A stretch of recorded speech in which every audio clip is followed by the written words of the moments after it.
Natural disaster. Emergency crews discover more victims.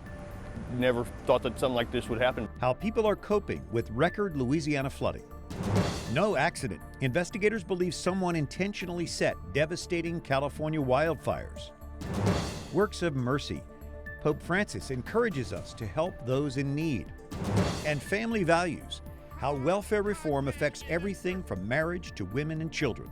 Those stories and more on EWTN News Nightly for Tuesday, August 16th, 2016.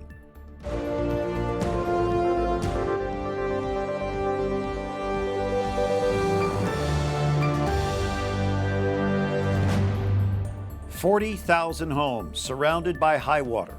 Historic floods leave at least 8 people dead in Louisiana, and the damage continues.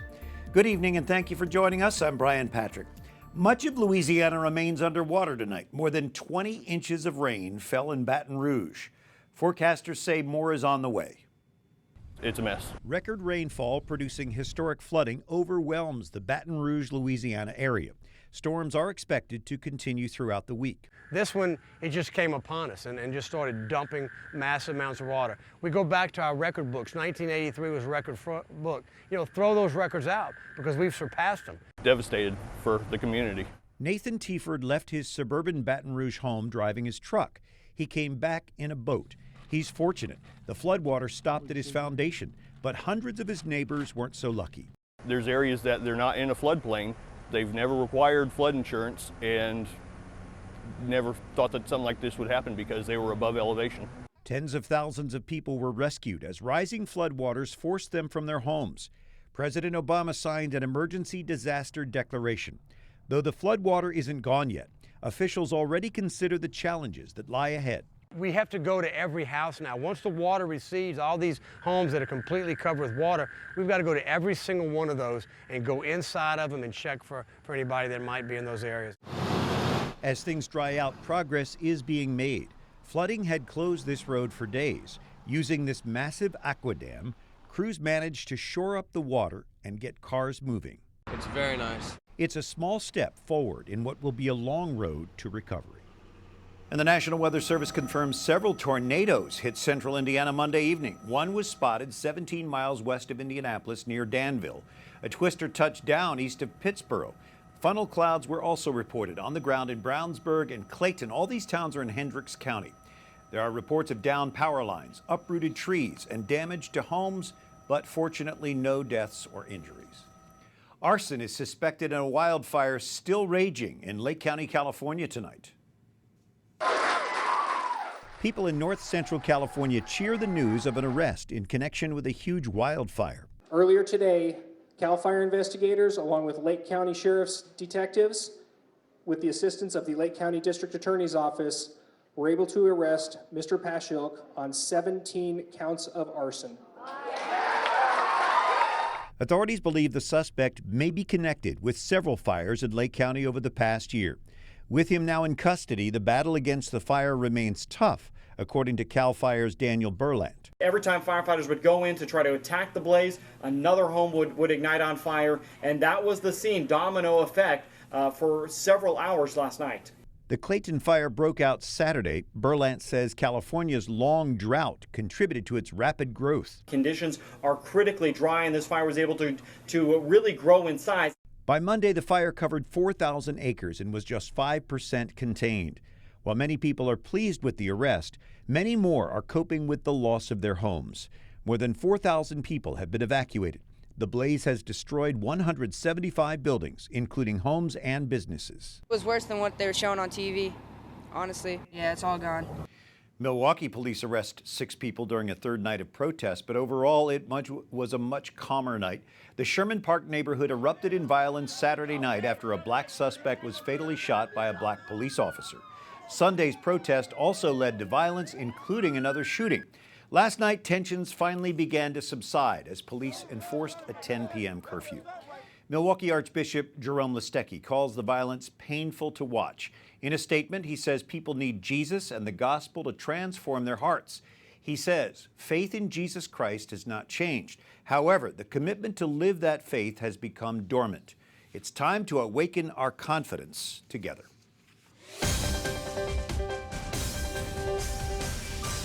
the campaign trail, Hillary Clinton taps former Interior Secretary Ken Salazar to lead her White House transition team. The team oversees planning for a potential Clinton administration should the Democratic nominee win. New Jersey Governor Chris Christie will lead Donald Trump's transition efforts. By law, both nominees have access to offices in Washington and other resources to begin planning for their potential administrations. Other stories our EWTN News Nightly team is covering in today's world. The U.S. transfers 15 Guantanamo Bay detainees. It's the Obama administration's single largest release.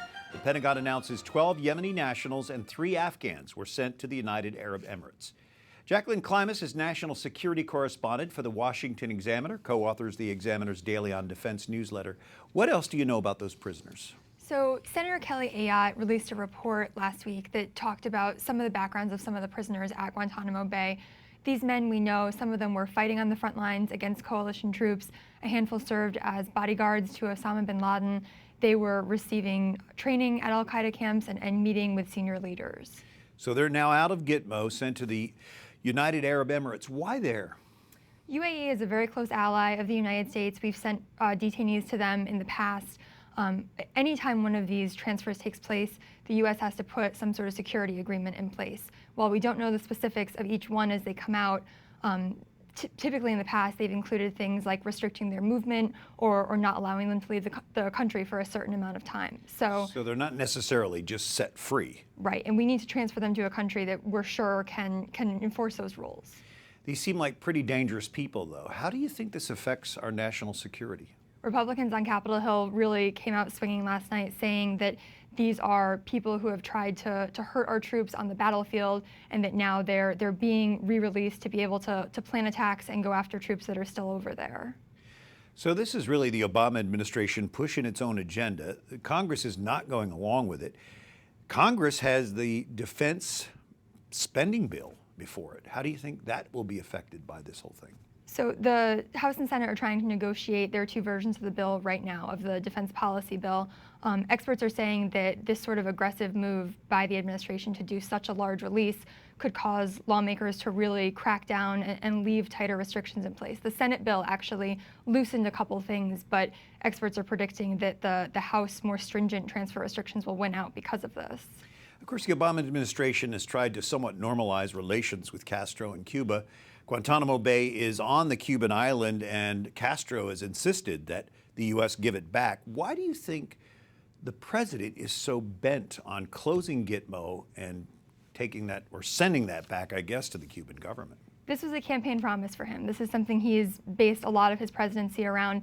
Democrats, of course, feel that it's a national security threat to have it open because it is used, they say it's used for recruiting. We see ISIS videos with the men in the orange jumpsuits. So they believe that it will make the country safer to actually close down the prison. Thank you, Jacqueline Klimas with the Washington Examiner. We appreciate you. And the son of an imprisoned drug lord, Joaquin El Chapo Guzman, may be among those abducted in the Mexican beach resort of Puerto Vallarta. Prosecutors say a squad of gunmen abducted 6 men from an upscale restaurant there. Jalisco's Attorney General says it is presumed, though not yet certain, that Ivan Guzman was among the kidnapped men. Experts say he assumed control of parts of his father's business after El Chapo was rearrested in January. Joaquin Guzman had been a fugitive since a brazen prison escape months earlier. Police arrest a man suspected of gunning down an imam and his friend as they left a New York City mosque on Saturday. Detectives found a gun in Oscar Morell's apartment. It is not yet clear if that is the murder weapon, and police aren't discussing a possible motive for the attack. However, a Queens District Attorney, Richard Brown, says the killings are being treated as a possible hate crime. The Turkish government insists a Muslim cleric living here in the U.S. should be imprisoned for life. Fethullah Gulen lives in Pennsylvania. Turkey wants to extradite him to face charges of attempting to overthrow the government. The indictment also accuses Gulen of setting up front companies to transfer money. Turkish prosecutors seek more than 2 life sentences for Gulen. His supporters in the U.S. tell News Nightly Gulen is not connected with the recent failed coup attempt. Pope Francis expresses sorrow over the loss of life and property in Portugal. Wildfires have killed 5 people and forced hundreds from their homes. In a letter, Francis says he's appalled by the sad news of the terrible fires raging on the island of Madeira. He expresses his participation in the pain of all those affected. He conveys solidarity and spiritual closeness with all those displaced. Pope Francis also expresses his gratitude for the more than 2,000 firefighters who are battling the flames. The Holy Father shows no sign of slowing down in spite of Rome's August heat. Mary Shovlin joining us from Rome. And Mary, as much of Italy is enjoying a summer break, how is Pope Francis continuing to build on his theme of mercy? Brian, Pope Francis has reminded us a couple of times this summer that even though we're all enjoying our vacation time, we can't ignore our works of mercy, and he is certainly leading by example. Just within the past week, he has gone to visit women at a home for women who have been rescued from a life of prostitution. He spent time visiting with them. He asked their forgiveness on behalf of all Christians who may have participated in what led them to that sort of life or not spoken out enough to protect them from it. We know that he lunched with the 21 Syrian refugees that he personally had brought over here to Rome from Lesbos, and he had them come over in April and June, and he had lunch with them, and they were able to talk to him about what life has been like, their new life here in Italy. So he's leading the way, showing us that even in the hot summer months, we can't forget our neighbor. And aren't some of Rome's homeless actually being treated to some summer treats by the Vatican? Exactly, Brian. It just came out in the Italian media a few days ago. The Pope likes to do these things quietly and unnoticed, but of course good news finds a way to always get out. The homeless people are being treated to a day at the beach and a pizza as well. The Pope's almoner, Monsignor Krajewski, has been charged by Pope Francis to make sure that groups of homeless are being taken out there regularly to enjoy some summer air, some sea air, some sun, so that they too feel like that they're having a wonderful summer vacation. Mary, I know it's very quiet there in Rome this week. What are the Pope's plans for the rest of the week? Tomorrow he has the general audience as usual, but he also has a visit from the President of France. President Hollande will be here.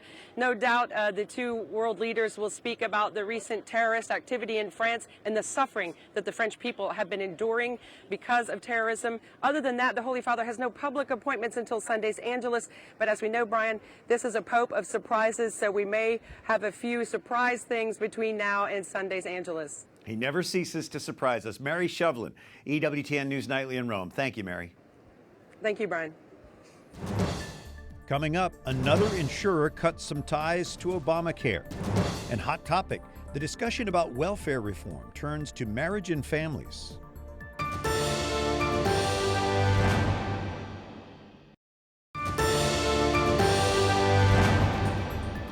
Well, the last tower of the iconic Las Vegas Riviera Hotel and Casino is reduced to a pile of rubble. The overnight implosion of the Monte Carlo wing came 2 months after the taller Monaco Tower was leveled. You just gotta love watching that stuff. The hotel closed last year after 60 years of hosting headliners from Liberace to Dean Martin. It's been a backdrop for movies including Ocean's 11 in 1960 and Casino in 1995. Thanks for joining us on this Tuesday evening. I'm Brian Patrick. Aetna, the latest health insurer deciding to opt out of some of the Affordable Care Act's public exchanges. Aetna will trim its presence to 4 states next year, down from 15 this year. A second quarter pre-tax loss of $200 million from Aetna's individual insurance coverage reportedly prompted the decision. United Health Group and Anthem, among other carriers, also report losses from participating in Obamacare exchanges. Welfare reform, signed into law in August 1996, is almost 20 years old now. Jason Calvi is here tonight with a report on the lasting legacy of that law. Jason. Brian, welfare reform was controversial. It offered temporary help to needy families with children, requiring those receiving it to work. Families were cut off after 5 years, but experts we spoke with today say it's still helping our country. Poverty went down. African American child poverty reached an all-time low in the first 5 years after welfare reform. Robert Dorr was the commissioner of social services in New York City, where he saw the benefits of welfare reform. I believe we have a duty to seize the opportunity it gives us to end welfare as we know it. President Bill Clinton signed the bill into law in 1996. Today we have an historic opportunity to make welfare what it was meant to be, a second chance, not a way of life. It was a promise of Republicans, contract with America. America has been crying for this bill now for a generation. They're sick of generational dependency And frankly, they wanted a fundamental change. But only 30 of Clinton's fellow Democrats in the House voted for those changes. How can any person of faith, of conscience, vote for a bill that will put 1 million more kids into poverty? Where is the compassion? 20 years later, you can see those criticisms coming back as another Clinton fights for the White House. The end result of that legislation was that extreme poverty, I'm talking about the poorest of the poor, I'm talking about children who are hungry, extreme poverty in this country, the rates doubled. And this 2015 book claims that since welfare reform in 1996, there's been a skyrocketing of families living on $2 per person per day. But University of Chicago researcher Bruce Meyer says families have more money for food, housing, and transportation. Their spending has gone up about 50% since welfare reform got started. And Dorer says welfare reform discouraged teen pregnancy, which he says was often a first step leading people to being on welfare. Teen pregnancy dropped like a rock, and people began to make, I think, better decisions about their future of their lives, about whether and when to have children. The two experts tell me there's a key unanswered question about welfare reform 20 years later. They say research doesn't give a clear picture of how welfare reform has impacted marriage rates. Brian? Thank you, Jason. For a clearer picture, we have Robert Rector, welfare reform expert with the Heritage Foundation, who helped craft the 1996 reforms. So 20 years since welfare reform was introduced.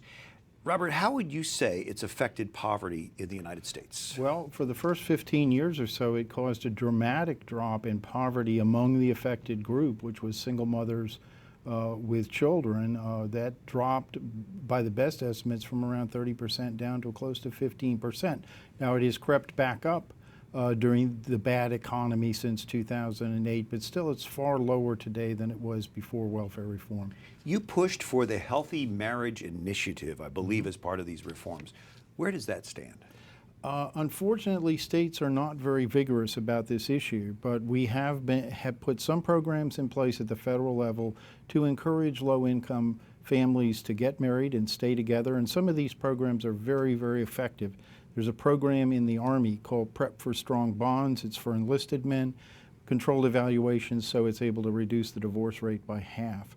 Pretty good results. Why do you say that marriage is really the best weapon against poverty? Well, the simplest fact is that a married couple is about 80% less likely to be poor than a single mother, if only because two incomes are usually larger than one. But the dad also brings so many other assets into a family. Every single problem that a child will have is generally larger and higher if there's not a father in the home. It's not that the single mother isn't doing the best she can, but two parents are clearly the best. And a very unfortunate factor in the welfare system is that welfare effectively penalizes low-income couples for getting married. It's a disastrous policy that we ought to stop. So welfare, in a sense, encourages women, especially mothers, to be unmarried, to receive the benefits. Absolutely. If the mother does get married to the father of the child, the welfare benefits will not be eliminated, but they will be cut back. And as a result of that, we now have close to 40% of all children in the U.S.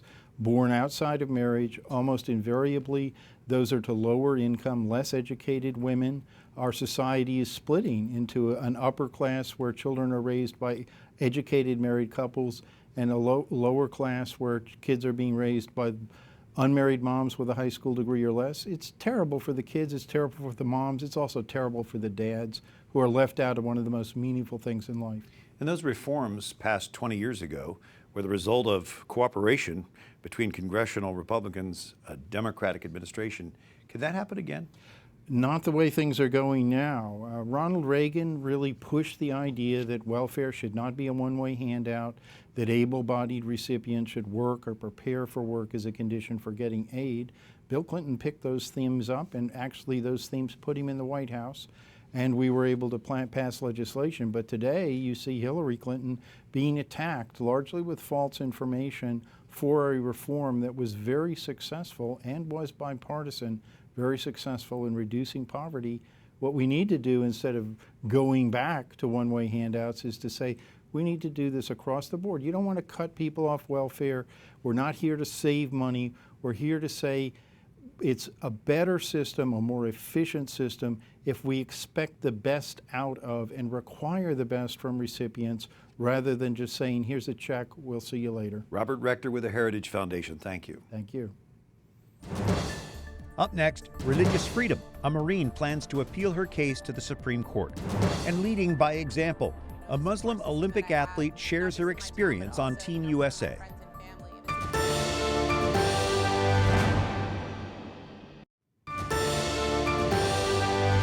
Thanks for joining us this Tuesday evening. I'm Brian Patrick. The highest military court upholds a bad conduct discharge for a Marine who refused to remove a Bible verse from her workspace. Ken Klukowski, Senior Counsel for the First Liberty Institute, now representing Lance Corporal Monifa Sterling. Ken, give us a quick synopsis of this case. Brian, Monifa Sterling was having a hard time adjusting to life in the U.S. Marines, and so she posted a paraphrase of the Bible verse Isaiah 54:17 right by her computer, saying, "No weapons formed against me shall prosper." Her supervisor ordered her to take it down. She declined, insisting that she had a religious liberty right to do so. She was court-martialed, criminally prosecuted for disobeying orders. She represented herself in the lower court, and she was convicted. She was dishonorably discharged from the military. At First Liberty Institute, we found out about her case. We took on the case representing her pro bono on appeal, and we teamed up with Paul Clement, who has argued 83 cases before the U.S. Supreme Court, former Solicitor General, perhaps the finest Supreme Court litigator alive today. And we argued her case before the U.S. Court of Appeals for the Armed Forces. So that is the highest military court. Her Correct. case has now only been in the military courts. Now, will you appeal to the Supreme Court? Oh, we certainly will, because the Court of Appeals here split with other federal courts of appeals on two critical aspects of the Religious Freedom Restoration Act, or RFRA, which is the law that protected her here. First of all, that applies whenever the government imposes a substantial burden on your religion. The court said, well, we don't see how posting Bible verses is very important to someone's faith, so we don't think this is substantial. They're wrong on the law there, because what makes a burden substantial isn't how important it is to your faith. RFRA makes clear that that's not what you look at. Instead, you look to see how severely the government is pressing down on you for it. Here, she was told you may not engage in religious speech, and if you do, you can be criminally prosecuted. That makes it severe. That makes it real substantial. The other issue, and this is important, is that they said, well, you could have requested an accommodation from your chain of command. You could have gone through an administrative process. RFRA doesn't require that. Congress provides these protections for everyone involved with the federal government, including the military, on day one. And that's why it's vitally important that the Supreme Court check this out. At firstliberty.org, we've got all the details on this. Do you think the Supreme Court will hear this case, and what ramifications would that have? I do. We now have two circuit splits, the 2 points I just made, where they've split from other federal courts of appeals. That's the number one reason for the Supreme Court to take a case. And secondly, it's being offered to them by, again, one of the finest Supreme Court litigators in all of American history, Paul Clement. The court has great respect for him, and so we're so grateful to be able to team up with Paul on such an important case defending our people in uniform. We do believe they'll take it, and we'll keep everyone posted at firstliberty.org. All right. Ken Klukowski, Senior Counsel, First Liberty. We appreciate it. Thanks for having me, Brian. And a member of the U.S. Olympic team says Muslims come in all shapes and sizes. Ibtihaj Muhammad is the first American medalist to compete wearing a hijab. She won a bronze medal with the women's fencing team. This has been a beautiful experience. This is the America that I know and I love, the America that is inclusive, that is accepting, and that encompasses people from all walks of life. Muhammad says her Olympic dream came true with support from her family, her friends, and her neighbors in New Jersey. For the EWTN News Nightly team, I'm Brian Patrick. Good night. May God bless you.